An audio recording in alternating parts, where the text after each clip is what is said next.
Welcome. This is episode 3 of our time with Elijah Beyond the Book. This is the section on the geography. Where did Elijah travel?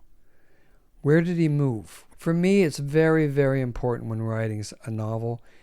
First of all, what's the timeline of events? Now, we covered that briefly before.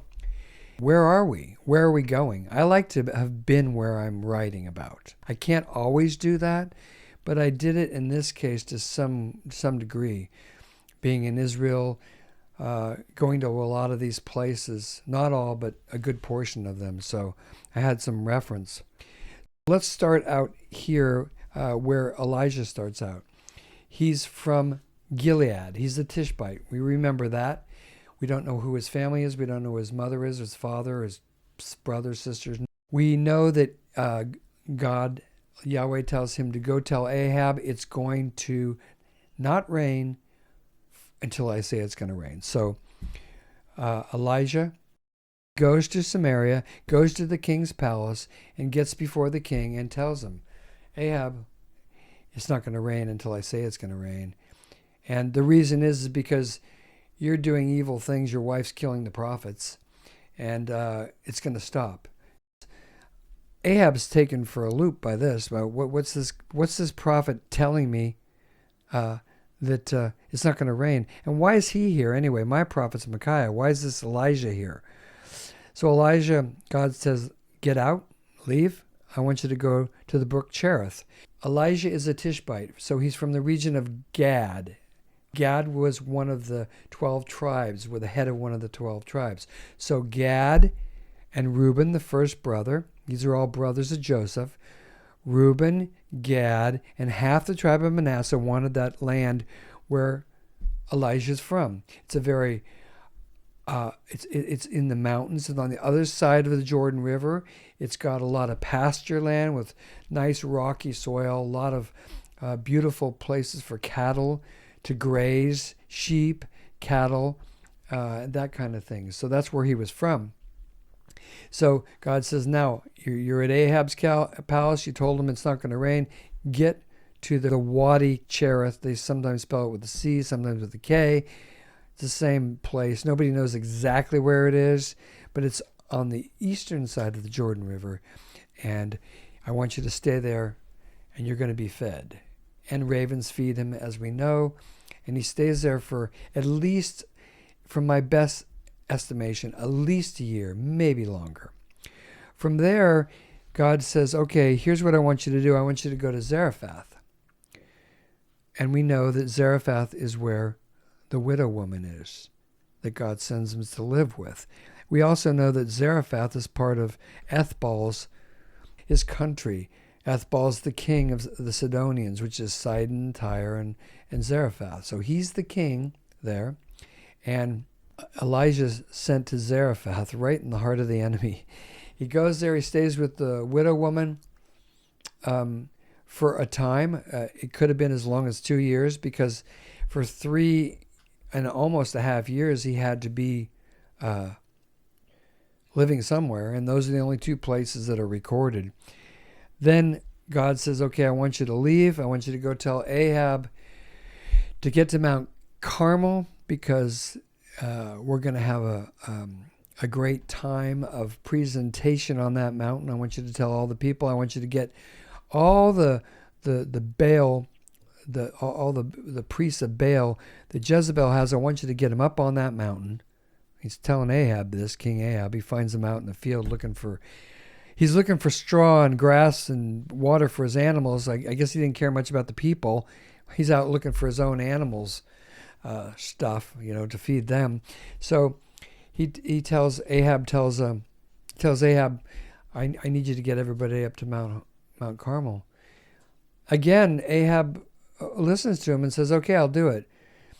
Ahab sends out messengers, and they go all through the north, and many, many, many people went up to Mount Carmel. Now that took at least 4 or 5 days. The messengers had to travel. People had to come from the north. It may even have taken a week before they all got up there, but it was packed.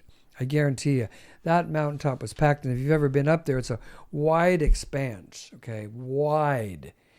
And the ocean's down to the, depending on which direction you're in, down to the, I like to see down to the left, but and you can smell the ocean breeze up there. It's kind of cooler up there. Lots of beautiful high trees, very towering trees. And they had a place where they would worship God up there, but they also had destroyed that, the Baal worshippers, and put up a worship site with an altar to Baal. So all the people come up there. You know what happened up there. We've discussed that before. You can read about that. And finally, Elijah and a lot of the men take all the Baal prophets down the mountain, and they slaughter them. And Elijah comes back up to the top of the mountain, sees it's going to rain, tells Ahab, the messenger tells Ahab, you better get back to your palace because it's going to start raining a lot. And so Ahab takes off in his chariot. Elijah takes off after him down a path, winding path, and beats him down to the trail, gets in front of Ahab, who's riding in his chariot, and asks Ahab, hey, king, are you going to repent now? Essentially, that's what he said. He's hoping, he believes that after all that's happened, that Ahab's going to repent. And Ahab says, let me go talk to Jezebel, I'll let you know. Jezebel sends a messenger down to Elijah. And we'll read the record of this next time. I think we'll go through some of these verses.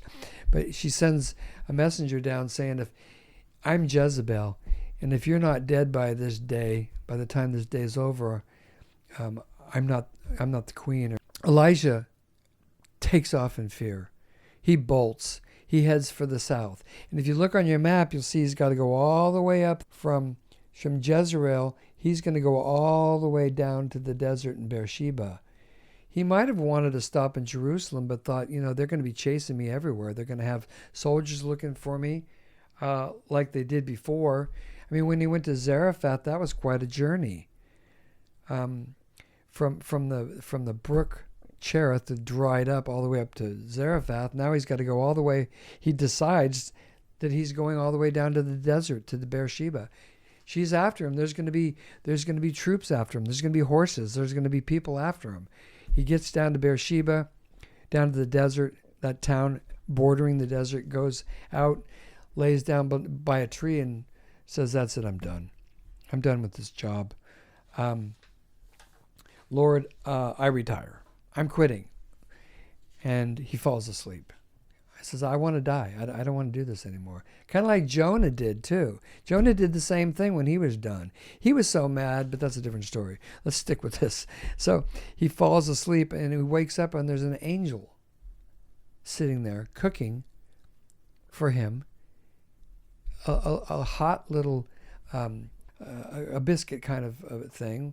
And she's got a carafe of water and she tells him to drink. You're going to need this for your journey. You have a long journey ahead of you. And he says, he looks at her and he eats the little piece of bread that she makes him, little patty, and he lays back down and goes to sleep. He just leaned over and went to sleep. He went back to sleep with an angel sitting there. So he wakes up again and she's sitting there going, what are you doing? You need to be going. And she's got more patties and some more water. And she says, here, eat this. You're going to need it for your journey. He goes, where am I going? She goes, your journey. Essentially, that's what she says. So he gets up, puts on his pack. I'm sure he had some scrolls in the back of that pack of his. He always had scrolls with him. I'm sure he did. I mean, he was a teacher at the school of the prophets. And a master teacher. He takes off. Wait a minute, which way? Where are you going? That's not where you're supposed to be going back to work. And instead, he's going into the desert, way down he's in the direction of his town, towards Mount Sinai. There's different opinions as to which is which and where Moses' real mountain was, but he takes off, and it takes him 40 days to wander down through this land. And it says that he didn't eat anything. I know he had to drink or he would have been dead. Okay, nobody lives 40 days without water. unless maybe Jesus did. I don't know, but he sure didn't. So anyway, he gets there, and he goes up to the mountain of God, where Moses went, and he sits in there, and God talks to him, asks him what he's doing there. God gives him a series of new things that he needs to do. It says, "Get yourself back there." And you know about the whole story, the still quiet voice, the fire. The voice wasn't in the fire, it wasn't in the thunder, it wasn't in the raw. And he sends him back. And Elijah goes back, and he tells him, "I want you to go to the field of Naboth, which is next to the wall of the palace in Jezreel." Because remember, Ahab always wanted Naboth's vineyard. Well, while he was gone, what's transpired is Ahab has conspired with his wife to steal the vineyards from Naboth and kill him and his children, 2 boys, to kill them and murder them, have them murdered by Baal worshippers that she was connected with. He was all upset because he asked Naboth, he said, "Can I buy this vineyard from you? Can I trade you? Naboth said, "No, you can't. This is in my family. This stays with my family. You can't have this vineyard. It's not legal. It's not lawful, even for a king." Well, he tells Jezebel, she says, "Don't worry, king, I'll get it for you." And she goes about doing just that. Elijah comes back and he tells Ahab, "Because of what you've done, you're going to die and your whole family's going to die." And Ahab repents, and God puts it off for a bit, and eventually Ahab dies when he goes to war against Ramoth Gilead, and because he doesn't listen to Micaiah, who's the prophet, discussed in the last episode. And finally, Elijah tells King Ahaziah, which is Ahab and Jezebel's son, the first king, "You're going to die." He's the one who fell off the balcony. "You're going to die because you're trying to get soothsayers to tell you whether you're going to live or not. What about the living God of Israel? You're the king.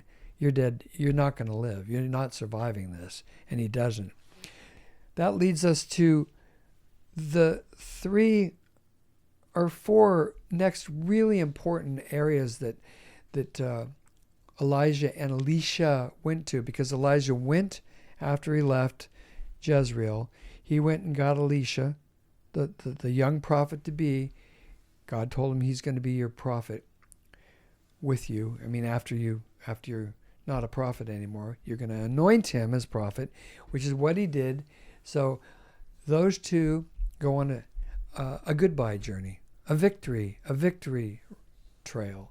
And they go first to Gilgal, which is down there in the south, where there's a school of the prophets, and they meet the prophets, and everybody's trying to figure out what's going on. They're going, and this is, now I've explained this before, when we read these records, we sometimes put them into days.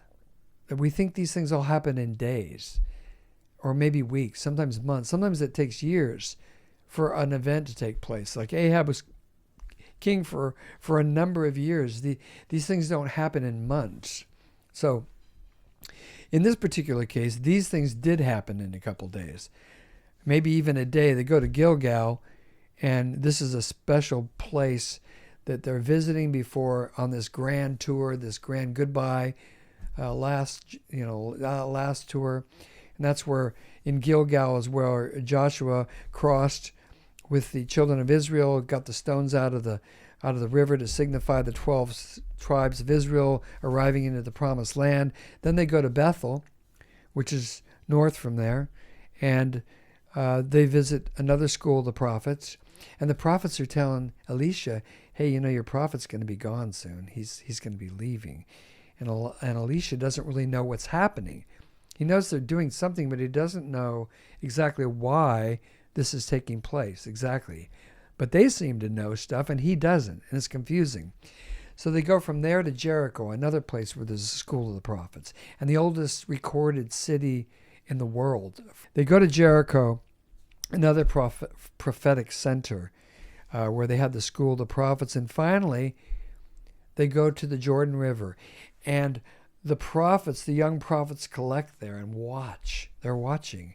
as Elijah and Elisha. Elijah takes his mantle and snaps the water with it, and it opens up just like it did in Egypt when they were crossing the Reed Sea. And the water parts, they go across the sand, across the Jordan. It's not that wide if you've ever been there. It's not really that wide, but they cross, it's, what is it, maybe 25 yards, 50 yards at the most, I would think. But anyway, the water parts, they cross, they're on the other side of the Jordan, and they're just walking along, and Elisha still does not know what's going to transpire next. He asks Elijah, will you honor me with this one request? And Elijah says, what?